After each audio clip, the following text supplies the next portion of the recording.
Galera, tudo bem com vocês?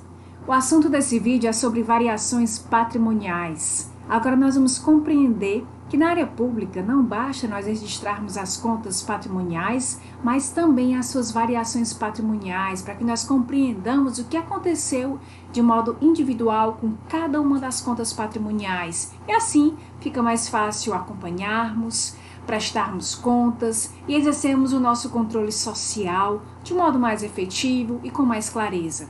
As variações patrimoniais, elas são aquelas contas que promovem alterações, transações que vão promover alterações nos elementos patrimoniais. Nós vamos perceber que ela pode afetar ou não o resultado patrimonial. Por exemplo, as variações quantitativas, elas vão sim modificar o meu PL para mais ou para menos. Já as variações qualitativas são transações não efetivas, que elas não alteram o valor, o resultado patrimonial. Eles alteram apenas as composições dos elementos patrimoniais sem afetar o PL. As variações patrimoniais quantitativas, elas podem ser aumentativas ou diminutivas. Aumentativas são aquelas que vão realmente aumentar o meu PL de alguma maneira, e a diminutiva, o meu PL será reduzido mediante o pagamento ou execução da despesa orçamentária, por exemplo.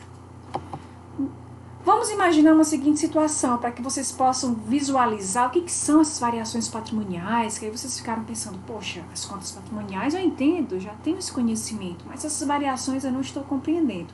Vamos ver de modo mais prático, saindo da parte abstrata. Imagina só que a gente tem uma conta de bens móveis que iniciou o ano com o valor de R$1.000 e o seu saldo lá em dezembro foi R$3.500. O que pode ter acontecido para que houvesse esse incremento de R$2.500? Algumas situações podem ter ocorrido. Por exemplo, o saldo inicial de R$1.000 que a gente conversou, pode ter acontecido uma aquisição de bens móveis no valor de R$4.000, alienação no valor de R$2.500. A alienação de bens móveis, só lembrando, que é quando a administração pública transfere a titularidade do bem a um terceiro, mediante pagamento, obviamente. A reavaliação de bens móveis no valor de R$500, pode ter acontecido uma doação no valor de R$1.000, no caso a administração pública doou, portanto é uma redução. Fabricação de bens móveis no valor de R$1.500 e aí chegou o nosso saldo de R$3.500. Então olha só, gente, quantas variações ocorreram nessa conta patrimonial de bens móveis. As contas de variações são essas 5 que a gente viu aí.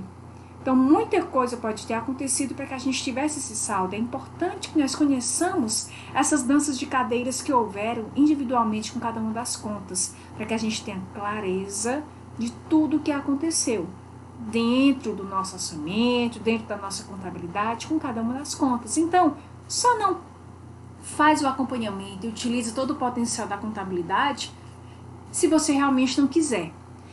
Vamos adiante. Nós temos as variações ativas e as variações passivas. Olha só, quando vai acontecer uma variação ativa, ou quando há o aumento do ativo pelo incremento de bens e direitos, ou quando há uma redução do passivo. E vai acontecer uma variação passiva quando há uma redução do ativo, ou quando há um aumento do meu passivo pelo incremento de obrigações. As variações ativas, elas podem ser mediante receitas orçamentárias ou receitas extra-orçamentárias, e as passivas por despesas orçamentárias ou despesas extra-orçamentárias.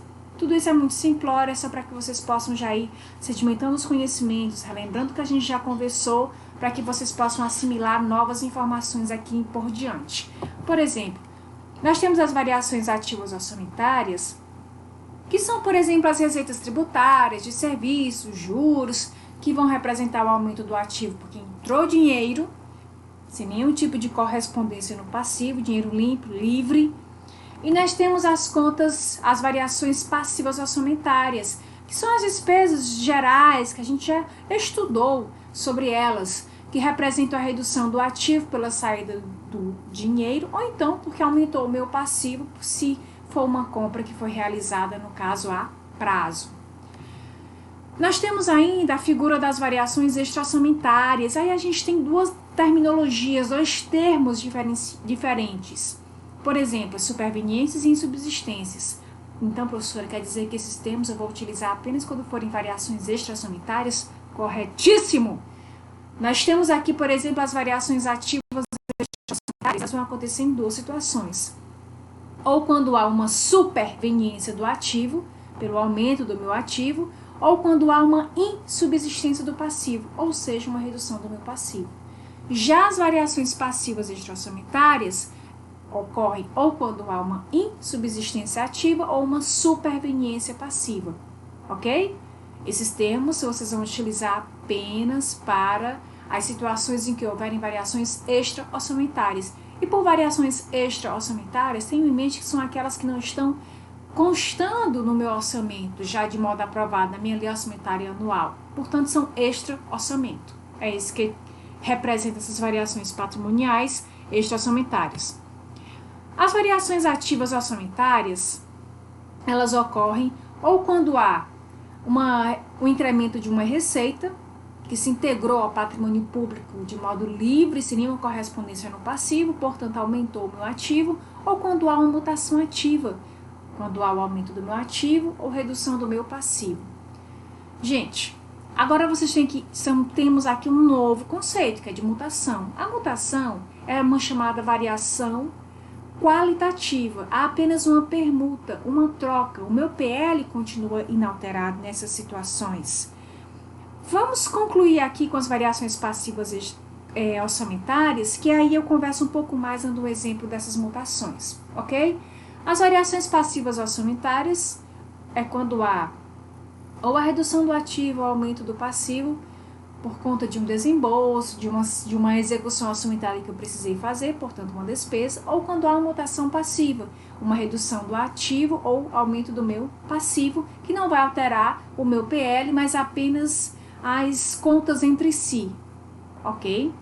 Aí vocês estão começando a ver assim, poxa, professora, essa história da mutação ativa, ser uma conta do aumento do ativo ou redução do passivo, até que eu entendi, ótimo. Mas agora eu vou te dar uma informação que talvez vai te deixar meio angustiado, e aí a gente vai tirar a angústia na hora, porque isso não faz bem para nossa beleza, não é isso? Olha só, sempre que houver uma mutação que ela for resultado de um desembolso de valores, ela vai ser mutação ativa.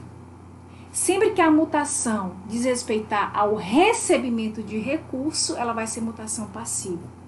Aí você pensa assim, poxa, professora, agora deu um nó legal. Vamos adiante, vamos pensar. Essas mutações, elas são oriundas de execução das receitas e despesas orçamentárias não efetivas. Quando a gente fala que é não efetiva, gente, a gente está querendo dizer que o meu PL, ele não é modificado, ok? Imagina só, se determinado órgão registra o recebimento de recursos financeiros decorrentes da obtenção de empréstimos, ele deve registrar também o surgimento de uma dívida com empréstimos tomados. Neste caso, nós temos um fato permutativo, o dinheiro e a dívida estão envolvidos em um só fato simultaneamente. Portanto, nós temos uma espécie de variação patrimonial denominada de mutação. Ok, gente? Nesse caso aí, a mutação envolveu o recebimento de dinheiro, não foi? E ao mesmo tempo eu criei em contrapartida uma obrigação de pagamento, porque foi um empréstimo que eu obtive. Portanto, a mutação é passiva. Ok? Vamos conversar um pouco mais sobre isso. Então, para corrigir nesse caso aí, do exemplo que eu dei, dessa obtenção de empréstimo, não se trata de uma receita para a ciência contábil. Então, para corrigir esse efeito, que é indevido, da receita no aumento do resultado do exercício, eu preciso registrar uma mutação passiva, diminuindo concomitantemente esse mesmo resultado a fim de torná-lo nulo. Usando um raciocínio semelhante, se esse mesmo órgão registra o pagamento da despesa de concessão de empréstimo, ele também deve contabilizar o direito que surge chamado empréstimo a receber. Ou seja, nesse caso, ele não obteve, ele concedeu o empréstimo. Nesse caso, nós temos um fato permutativo, o dinheiro e o direito que estão envolvidos em um só fato simultaneamente. Portanto, nós temos uma espécie de variação patrimonial denominada de mutação novamente. A despesa ela deve ser registrada dessa maneira que a gente conversou, ok? Então, sempre é criada uma situação para corrigir esse efeito, que é indevido, nesse caso, da despesa na redução do resultado. Eu registro a mutação ativa aumentando ao mesmo tempo o resultado para que este não sofra alteração. Certo? Então, o pagamento da despesa de concessão de empréstimo deve-se contabilizar um direito que surge no chamado empréstimo a receber.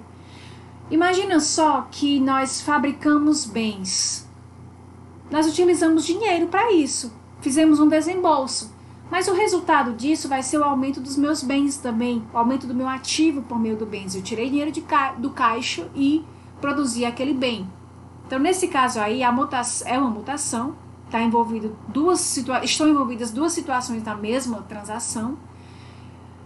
E nesse caso aí, o que houve? O desembolso. Quando a mutação ela envolve o desembolso de valores, ela é chamada mutação ativa. Ok, gente? Deu para entender? Então, nesse caso, se eu obtive empréstimo, eu recebi dinheiro. Nesse caso, eu recebi valor. A minha mutação, ela é passiva. Nesse caso, a fabricação de bens, eu desembolsei recurso para fabricar o meu bem. Nesse caso, a mutação é ativa. Repetindo, sempre que a mutação envolver desembolso de recurso, mutação, ela vai ser ativa. Sempre que a mutação envolver recebimento de valores, ela vai ser mutação passiva. Ok, pessoal? Pratiquem. Dê uma olhada na nossa folhinha de variações patrimoniais, que aí vocês vão conseguir entender melhor. É óbvio que a folha que eu disponibilizei para vocês tem apenas algumas contas de variações. O universo do plano de contas e de possibilidades de variações de todas as contas do PCASP é gigantesco. Eu mostrei para vocês apenas a pontinha do iceberg para que vocês tenham um gostinho e compreendam a lógica de tudo que é pensado em relação a esse aspecto das variações patrimoniais na área pública. Tranquilo? O que eu tinha para conversar com vocês sobre variações é isso, mas é na prática mesmo que vocês vão compreender. Treinem um exercício que nós fizemos, estejam com a folhinha de variações ao lado de vocês, leiam ela para que vocês possam compreender direitinho. E o resultado disso, pessoal, vai ser o quê? Sucesso! Vai dar tudo certo, fiquem tranquilíssimos. Foi um prazer estar aqui novamente com vocês. Um abraço e até o próximo vídeo. Tchau, tchau!